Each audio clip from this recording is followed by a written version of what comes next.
Nanda lahir di Desa Ulak Kemang, Ogan Komering Ilir, Sumatera Selatan pada April 96. Di usianya yang ke-22, pekerjaannya tidak jelas, terkadang memikat burung. Demikian juga yang dilakukannya pada 18 September 2018 sekitar pukul 10 pagi.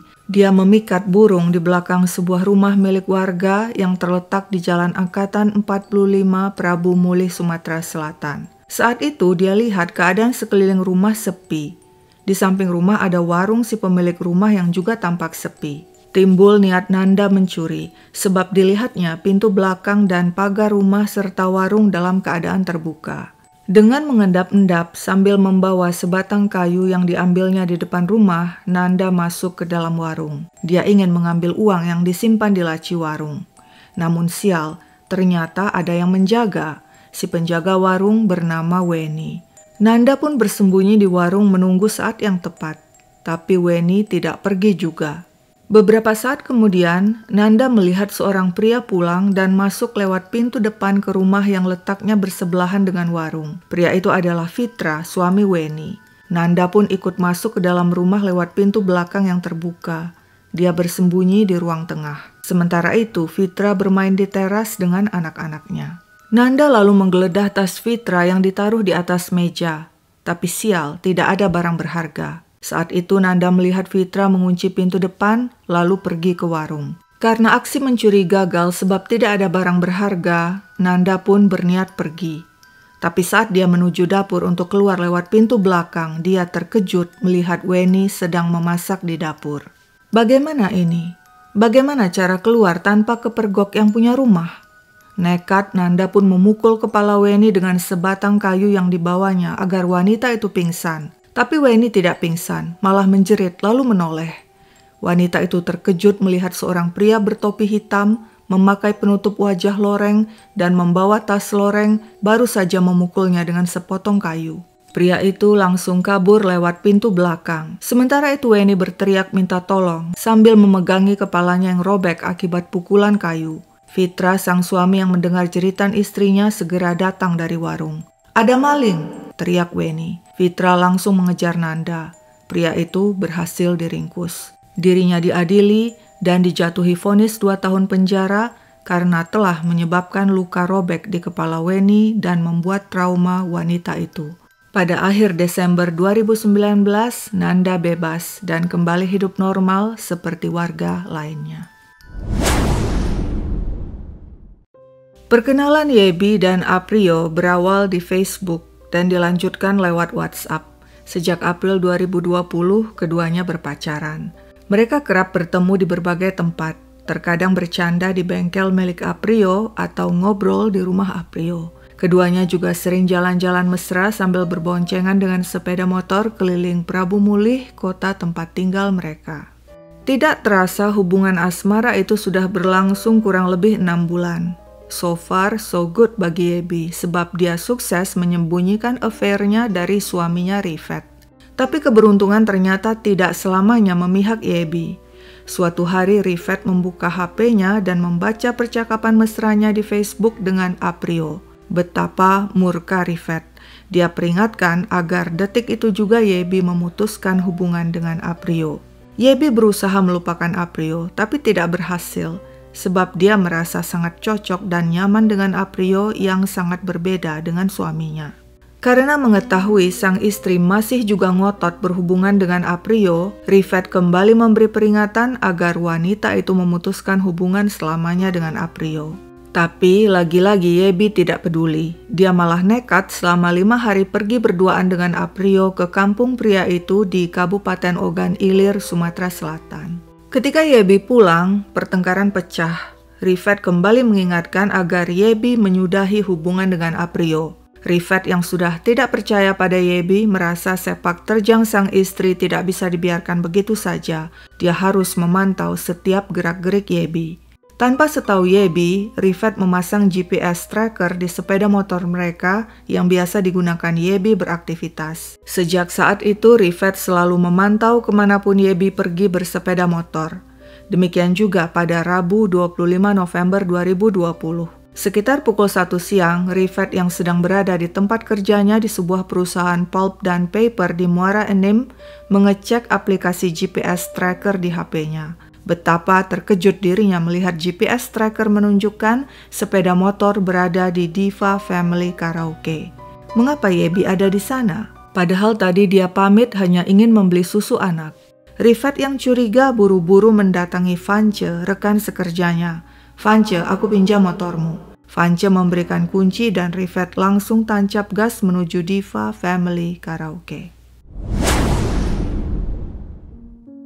Hari itu, Rabu 25 November 2020, sama dengan hari-hari lainnya, Diva Family Karaoke di Prabu Mulih buka seperti biasa pukul 11 siang. Suci, seorang resepsionis, sedang bertugas. Demikian juga Agus, sang manajer, dan Eko, security, sedang bertugas. Siang hari, seorang wanita datang sendirian.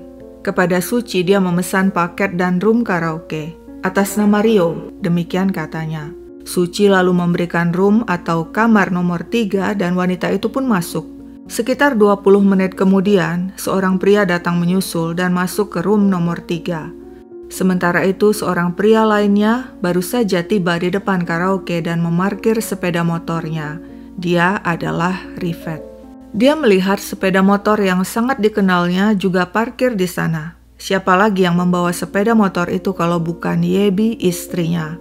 Rifat pun masuk dengan sebilah pisau terselip di pinggang dan duduk di lobi. Eko, sang security, mendekati dan bertanya, "Bisa dibantu, Pak?" Rifat menjawab, "Mau karaokean?" Eko mempersilakan Rifat check-in lewat WhatsApp, tapi Rifat menolak dengan alasan dirinya sedang menunggu teman di lobi sekalian ngadem. Eko pun berlalu dan mendekati meja resepsionis. "Mau apa dia?" tanya Suci. "Katanya sedang menunggu teman," jawab Eko. Sementara itu, Rifat memerhatikan sekeliling, lantas beranjak dan menuju room karaoke dan memeriksa satu persatu. Ketika tiba di room nomor 3, dia membuka pintu dan benar dugaannya, istrinya Yebi sedang berduaan dengan Aprio. Rifat marah dan berteriak, "Dari dulu sudah kubilang jangan lagi berhubungan." Yebi dan Aprio gelagapan dan buru-buru membela diri. "Kami tidak selingkuh, kami sedang bicara untuk menyelesaikan hubungan kami." Rifat tentu saja tidak percaya. "Bukan di sini tempatnya kalau mau menyelesaikan masalah. Panggil juga aku." Rifat yang tak bisa menahan diri menghunus pisau dan langsung menyerang Aprio. Aprio berusaha melawan, merebut pisau, tapi gagal. Pisau malah menusuk tubuhnya. Yebi menjerit-jerit berusaha menahan Rifat yang memegang pisau hingga tangannya ikut terluka. Wanita itu panik, berteriak minta tolong. Mendengar suara ribut-ribut, manajer Agus dan security Eko bergegas datang. Mereka berusaha menahan Rifat yang terus menikam Aprio.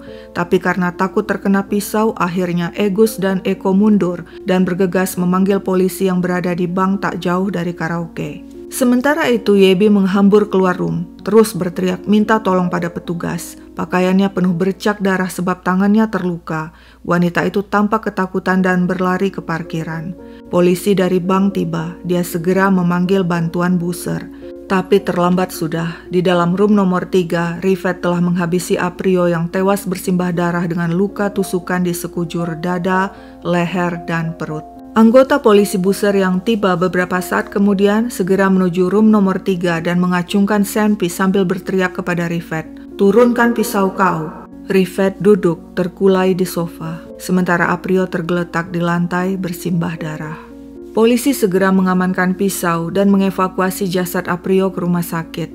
Lalu Rifat dipindahkan ke room 2 untuk diinterogasi. Yebi yang tadinya berada di parkiran juga diamankan dan ditanyai. Yebi menangis, bersimpuh dan mencium kaki sang suami. "Maafkan aku." Persidangan kasus pembunuhan Aprio Harnanda digelar di Pengadilan Negeri Prabu Mulih, Sumatera Selatan. Rifat Eka Putra mengatakan dirinya lahir di Payakumbuh, Sumatera Barat pada Juli 1977. Pendidikannya sekolah menengah teknologi industri di Padang. Dia beserta istri dan anak-anak tinggal di kota Prabu Mulih, Sumatera Selatan. Rifat mengatakan karena perselingkuhan sang istri Yebi, dia pernah minta cerai, tapi Yebi menolak. Apakah Rifat telah merencanakan pembunuhan dan telah mempersiapkan pisau sebelum memasuki karaoke? Rifat mengatakan pisau itu bukan miliknya. Sepeda motor yang dipakainya adalah milik rekannya Vance. Di tengah perjalanan menuju Diva Karaoke, menurut Rifat dia sempat mampir di gas station untuk mengisi bensin. Saat dia membuka jok, dia lihat di sana ada pisau. Pisau itulah kemudian yang dibawanya masuk ke karaoke. Bukan karena dia ingin membunuh Aprio, tapi karena dia ingin berjaga-jaga. Sebab dia takut karena menurut kabar yang didengarnya, Aprio sering membawa senpi dan sajam kemana-mana. Vance membenarkan pisau itu miliknya. Hari Selasa, 24 November, saya bantu keluarga menyembelih ayam untuk acara yasinan di tempat keluarga. Setelah acara, menurut Vance, pisau itu disimpannya di bawah jok motor dan lupa mengeluarkannya. Di persidangan, sang istri Yebi turut memberi kesaksian. Dia mengatakan pernikahannya dengan Rifat dikaruniai 3 anak. Namun kemudian dia berkenalan dan berselingkuh dengan Aprio yang berstatus duda. Menurut Yebi, pada Rabu 25 November 2020, dirinya mengajak Aprio bertemu di Diva Family Karaoke. Tujuannya untuk menyelesaikan hubungan mereka. Saat bertemu, Aprio sempat khawatir dan bertanya apakah pertemuan itu aman. Dan Yebi menjawab, mudah-mudahan aman. Di ruang karaoke, mereka menyanyi lalu makan. Selesai makan, barulah mereka membicarakan hubungan asmara mereka yang telah berjalan kurang lebih 6 bulan. Kita putus saja, kau bisa cari wanita lain. Hubungan kita sudah diketahui, kata Yebi.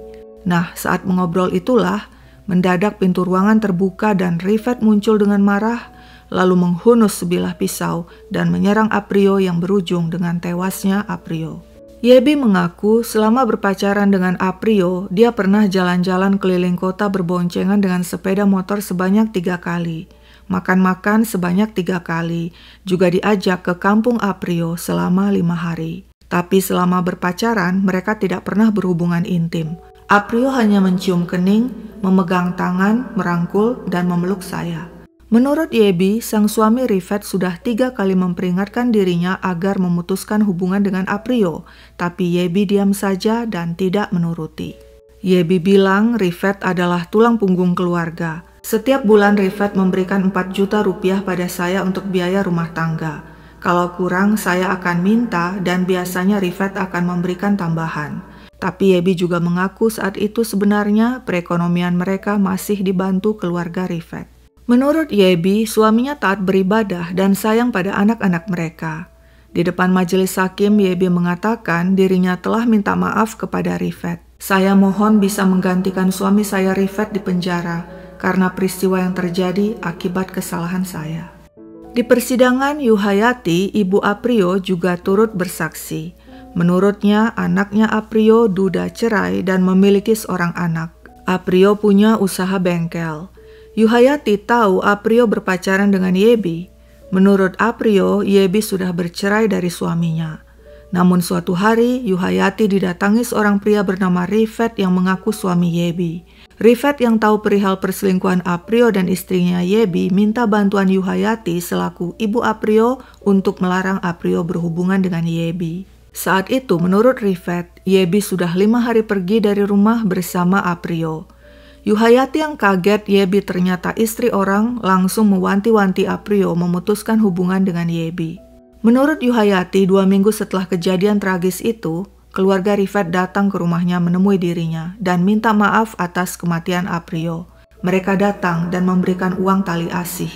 Saya ikhlas memaafkan perbuatan Rifat. Kepada majelis hakim, Yuhayati minta agar Rifat segera dibebaskan karena Yuhayati sudah menganggap Rifat sebagai anaknya sendiri, pengganti Aprio yang sudah meninggal. Selama Rifat di penjara, Yuhayati sudah menjenguk sebanyak 3 kali.